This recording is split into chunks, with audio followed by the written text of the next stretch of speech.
J'ai choisi ce matin un thème, c'est le cœur. Beaucoup de versets dans la Bible parlent du cœur. Le cœur, c'est l'organe essentiel de la vie, qui fonctionne comme une pompe. Et grâce à ses contractions régulières, il propulse le sang dans tout l'organisme et ainsi assure l'alimentation en oxygène du corps entier. Et par jour, il y a 800 litres de sang qui fonctionnent dans le cœur, via le cœur. Alors, j'ai deux petites questions pour vous. Est-ce que quelqu'un sait combien de battements de cœur en une journée nous avons? Alors, soit il y a quelqu'un très fort en maths, ou alors il y a une infirmière qui connaît ça. Combien de battements par jour? Allez, un chiffre. 100 000. 100 000 battements par jour. Alors, sur une année, c'est très simple, ça c'est plus facile, 36 500 000 battements. Alors, on a la chance ce matin d'avoir parmi nous Lucie et aussi Théodora. Lucie, dans quelques jours, aura 99 ans. Alors, j'ai fait le calcul, combien son cœur a battu en 99 ans. Tenez-vous bien, 3 613 500 000 fois. Est-ce que vous vous rendez compte? Le cœur, ce qu'est le cœur, c'est extraordinaire que Dieu nous a donné un cœur qui bat de cette façon. Alors, Théodora, je ne sais pas, on peut compter, mais c'est plus facile à compter, après un mois ou un mois et demi. Le cœur commence à battre à partir de mois. Voilà, tout à fait, oui, mais donc ça c'est absolument. Donc voilà, vous imaginez, pour Lucie, 3 613 500 000 fois. C'est incroyable. Et comme le cœur est vital, chacun le sait, la Bible en parle beaucoup. Ma deuxième petite question, après je vous laisserai tranquille, c'est moi qui vais parler. Combien de versets dans la Bible parlent du cœur? Ah oui, il y a des théologiens parmi nous. Combien? Citez un chiffre. 300? 1000. Environ 1000 versets parlent du cœur dans la Bible. Cela vous donne l'importance que Dieu apporte aux soins de notre cœur. Principalement, les versets se trouvent dans l'Ancien Testament, environ 850 fois, et dans le Nouveau Testament, environ 160 fois. Les psaumes et les proverbes se taillent la part du lion, et je vais survoler ce matin quelques versets qui se trouvent dans les proverbes. Le cœur symbolise le centre de la personne humaine. C'est le siège des pensées, des émotions. Il est associé à la réflexion, à la mémoire et à la méditation. C'est le lieu de la volonté, des décisions. C'est là où se prennent les décisions morales et spirituelles. Dieu cherche à transformer le cœur de l'homme pour établir une relation profonde avec lui. C'est lui qui donne l'oxygène de notre vie spirituelle. Et je voudrais ce matin lire deux passages avec vous dans les Proverbes. Tout d'abord, Proverbe 3, versets 1 à 8. Je lirai le texte dans Français courant. Sagesse et obéissance à Dieu. Mon fils, n'oublie pas mon enseignement. Garde en ton cœur mes recommandations. Grâce à mes conseils, tu connaîtras le bien-être et une vie longue et heureuse. Qui n'a pas envie de ça? Grâce à mes conseils, tu connaîtras une vie longue et heureuse. Pratique toujours la bonté et la fidélité. Conserve-les comme une parure autour de ton cou, grave-les dans ton cœur. Alors Dieu et les hommes t'aimeront et apprécieront ton bon sens. Ne te fie pas à ta propre intelligence, mais place toute ta confiance dans le Seigneur. Appuie-toi sur lui dans tout ce que tu entreprends et il guidera tes pas. Ne te fie pas à ton propre jugement, mais soumets-toi au Seigneur et détourne-toi du mal. Ce sera le remède à tous tes troubles, l'apaisement de tes maux. Texte magnifique. Deuxième texte se trouve, chapitre 4. Avoir une conduite ferme. Mon fils, sois attentif à mes paroles. Prête l'oreille à mes conseils.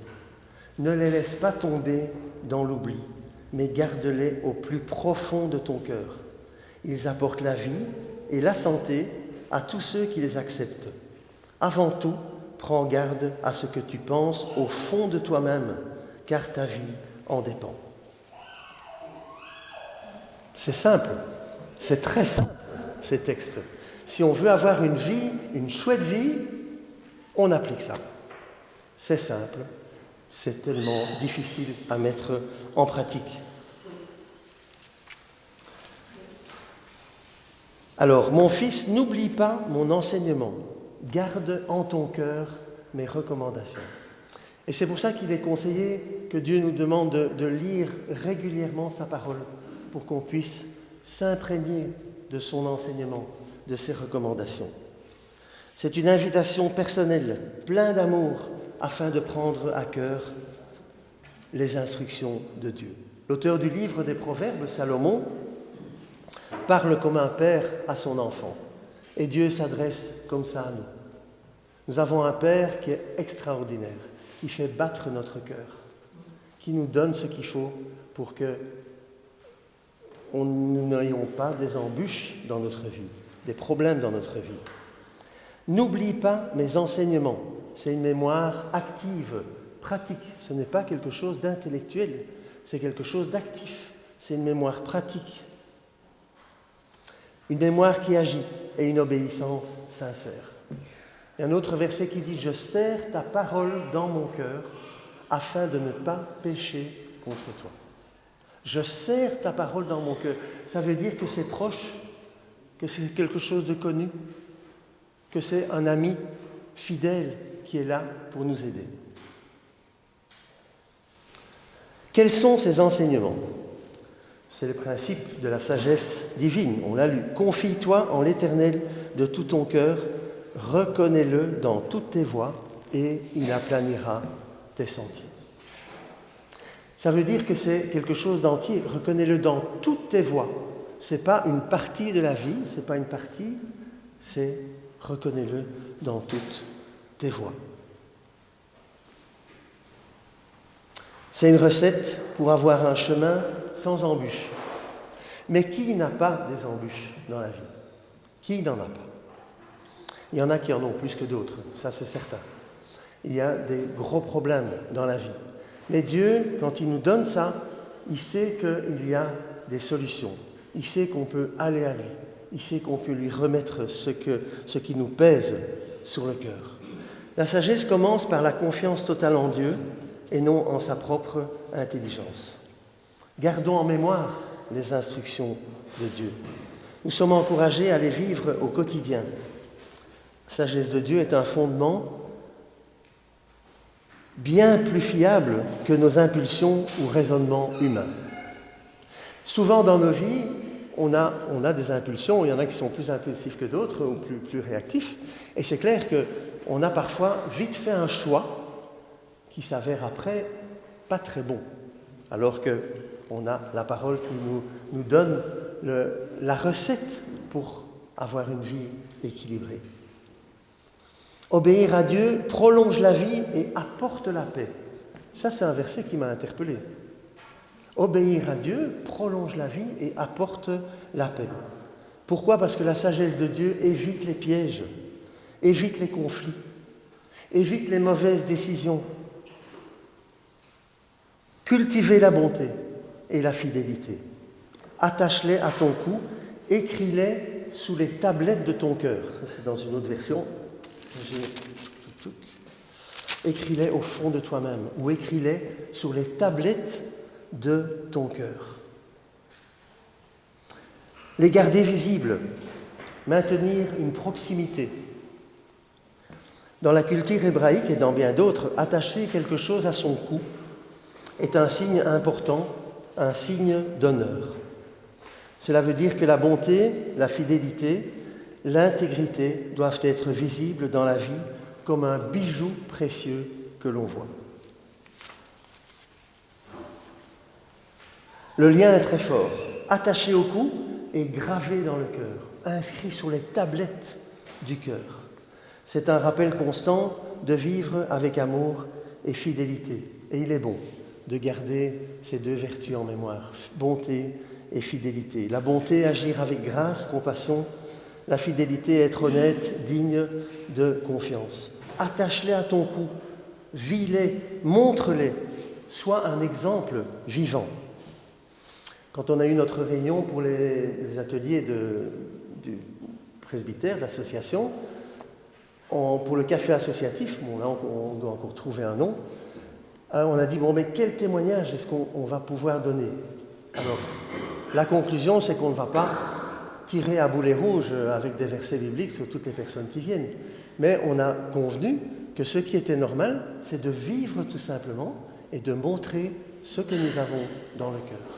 C'est le meilleur témoignage que nous pouvons donner. C'est le meilleur témoignage que nous pouvons accomplir et distribuer autour de nous. Que ces paroles restent attachées à mon cœur. Toute notre vie, nous aurons des choix à faire, soit des bons choix, soit des mauvais choix. Et j'aime beaucoup la prière de saint François d'Assise, où on voit tellement le contraste entre le cœur méchant et le cœur bon. Notez que la parole ne fait pas de distinction, ou c'est l'un ou c'est l'autre. Je vais vous lire. Et cette prière vient d'un cœur qui aime Dieu. « Seigneur, fais de moi un instrument de ta paix. Là où il y a de la haine, que je mette l'amour. Là où il y a la discorde, que je mette l'union. Là où il y a l'erreur, que je mette la vérité. Là où il y a le doute, que je mette la foi. Là où il y a le désespoir, que je mette l'espérance. Là où il y a les ténèbres, que je mette votre lumière. Là où il y a la tristesse, que je mette la joie. Ô Maître, que je ne cherche pas tant à être consolé qu'à consoler, à être compris qu'à comprendre, à être aimé qu'à aimer. Car c'est en donnant qu'on reçoit, c'est en s'oubliant qu'on trouve, c'est en pardonnant qu'on est pardonné, c'est en mourant qu'on ressuscite à l'éternelle vie. Cela ne peut venir que du cœur et de notre volonté de suivre les enseignements de Dieu. C'est le travail, l'action du cœur qui a les enseignements gravés dans notre cœur, sur les tablettes de mon cœur. Quel contraste! Quel contraste! La haine, l'amour, l'offense, le pardon, la discorde, l'union, l'erreur, la vérité. Alors dans nos choix, qu'avons-nous à faire? Et c'est là où se situe l'os, bien souvent. Soit un bon choix, soit un mauvais choix. Quand un choix est réfléchi, porté au Seigneur et approuvé par lui, cela ne peut être que bénéfique. Si les enseignements de Dieu sont gravés sur les tablettes de mon cœur, elles font alors partie de nous, parce qu'en se les appropriant, afin de refléter l'amour de Christ, alors honorons par nos comportements celui qui est la source de la sagesse. Dans l'Antiquité, on inscrivait sur une tablette tous les textes importants. La Bible d'ailleurs mentionne les tables de la loi que Dieu a gravées sur les tables, les 10 commandements. Encore une fois, un bon chemin à prendre. Le fait de graver sur pierre, c'est fait pour durer. Ce n'est pas quelque chose d'éphémère, ce n'est pas un petit choix qu'on met sur un post-it ou qu'on met sur d'autres et après qu'on flanque à la poubelle. Écrire sur la tablette de son cœur, c'est intégrer profondément la valeur de Dieu, qu'elle fasse partie de notre identité. L'identité d'être un enfant de Dieu. Et ça, c'est fondamental. L'identité d'être un enfant de Dieu. Lorsqu'on devient enfant de Dieu, Dieu l'inscrit dans le livre de vie. J'aime beaucoup ce verset de Luc 10, 20, qui dit « Réjouissez-vous de ce que vos noms sont inscrits dans les cieux ». C'est gravé, c'est bon, c'est une fois pour toutes. Réjouissez-vous de ce que votre nom est gravé, est inscrit dans les cieux. Dieu grave notre nom dans le livre de vie et on peut le louer et le remercier pour cela. Le cœur n'est pas uniquement le siège de nos émotions, mais aussi celui de la volonté, de la pensée, de la conscience. Et c'est lui qui détermine notre façon d'être et qui influence notre conduite. Parfois on entend quelqu'un qui dit « Ah mais lui il a bon cœur ». Ça veut dire quoi, avoir bon cœur? Ou lui, c'est difficile. Donc c'est lui qui détermine notre façon d'être, qui influence notre conduite. On l'a lu dans Proverbe, « Garde ton cœur plus que toute autre chose. Prends garde à ce que tu penses au fond de toi-même. » Donc ça va chercher loin, au fond de notre cœur, gravé sur les tablettes. Prends garde à ce que tu penses. Verset très important qui souligne le fait de surveiller ses pensées, ses intentions, que ce sont elles qui façonnent la vie. Le cœur, source de toute action, c'est souvent un champ de bataille entre le bien et le mal. On l'a vu dans la prière de François d'Assise, le bien, le mal. Et nous sommes souvent confrontés dans notre vie, dans nos actions, dans nos relations, à ce choix. Peut-être souvent inconsciemment, mais malgré tout, c'est une lutte que, je pense, tout le monde ressent. Le cœur peut être tordu, le cœur peut être jaloux, le cœur peut être orgueilleux. Un autre verset dans Proverbe qui dit « Il est insensé de se fier aux impulsions de son cœur, seul celui qui se conduit avec sagesse échappe au danger. » Les impulsions de notre cœur nous poussent à faire des choses qui ne plaisent pas à Dieu. Nous avons tous nos luttes, avoir le cœur partagé aussi. C'est parfois difficile de faire un choix, de dire « je veux vivre pour Dieu » et je veux laisser les autres choses. Je veux laisser tomber les autres choses. Beaucoup de problèmes naissent du manque de choix ou d'un mauvais choix. Pas toujours évident. On est confronté tous les jours face à tellement de choses différentes. Quel est le bon choix que je dois faire? Si vous avez dans votre cœur une jalousie amère et un esprit de rivalité, ne vous glorifiez pas et ne mentez pas contre la vérité. Car là où il y a la jalousie et esprit de rivalité, il y a du désordre et toutes sortes de mauvaises actions. Tout cœur hautain est en abomination à l'Éternel. Des regards hautains et un cœur orgueilleux, c'est vraiment le flambeau du cœur tortueux. Quel contraste! Quel contraste! Alors souvent, sans s'en rendre compte, on est confronté à ces choix difficiles de la vie. Que devons-nous faire, si ce n'est les apporter au Seigneur?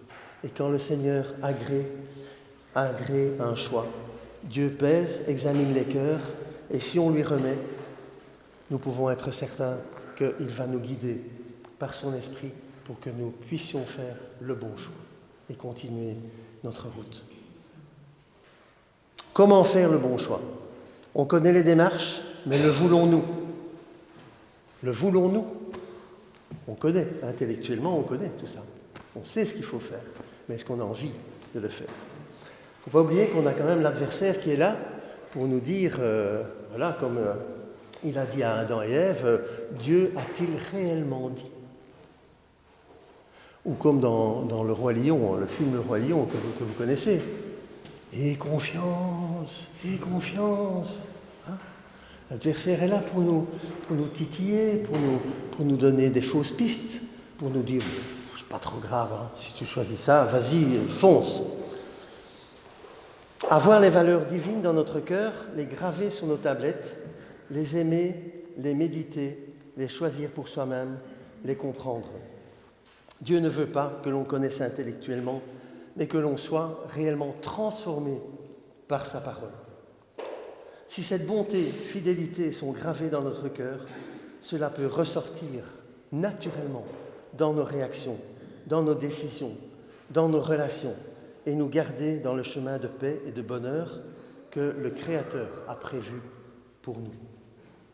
Alors laissons Dieu écrire son caractère en nous et que ce soit gravé dans notre cœur. J'ai fait un petit mémo de 10 versets que vous trouvez juste derrière Cécile, que vous pouvez prendre, je vous invite à le prendre, et au cours de la semaine, relisez ces 10 versets sur le cœur. Alors, il y en a beaucoup d'autres.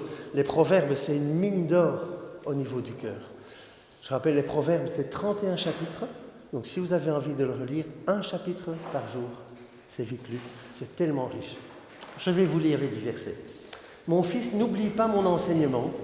Garde en ton cœur mes recommandations. » On l'a lu tout à l'heure. « Confie-toi en l'Éternel de tout ton cœur et ne t'appuie pas sur ta sagesse. Garde ton cœur plus que toute autre chose, car de lui viennent les sources de la vie. » Cet oxygène, cette eau dont nous avons besoin. « Un cœur calme est la vie du corps, mais l'envie est la carie des os. Un cœur joyeux rend le visage serein, mais quand le cœur est triste, l'esprit est abattu. Les projets que forme le cœur dépendent de l'homme, mais la réponse que donne la bouche vient de l'Éternel. Ouvre ton cœur à l'instruction et tes oreilles aux paroles de la science. Que ton cœur n'envie pas les pécheurs, mais qu'il ait toujours la crainte de l'Éternel. Mon fils, donne-moi ton cœur et que tes yeux se plaisent dans mes voies.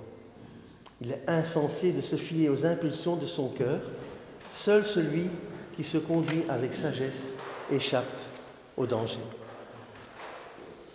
Avons-nous un cœur qui bat pour Dieu? Avons-nous un cœur qui bat pour notre Créateur? Et on va écouter le bruit de battement de cœur.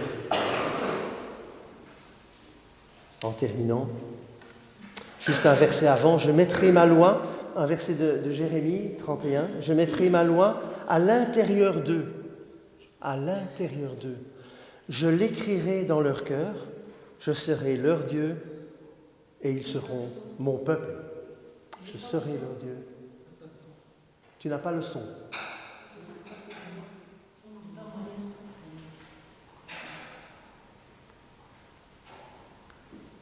On t'entend pas trop fort.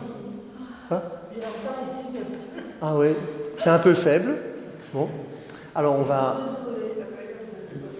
Alors écoutez votre cœur, tous. Vous allez voir, ça bat. Alors, je vais prier et je voulais vous faire entendre les battements du cœur pour que chacun réalise bien ce que Dieu fait pour nous, comment il fait battre notre cœur et ce qu'il veut pour notre cœur. Surtout ce qu'il veut nous faire faire, que nous ayons la pratique de tous ces enseignements et de sa sagesse. On va prier.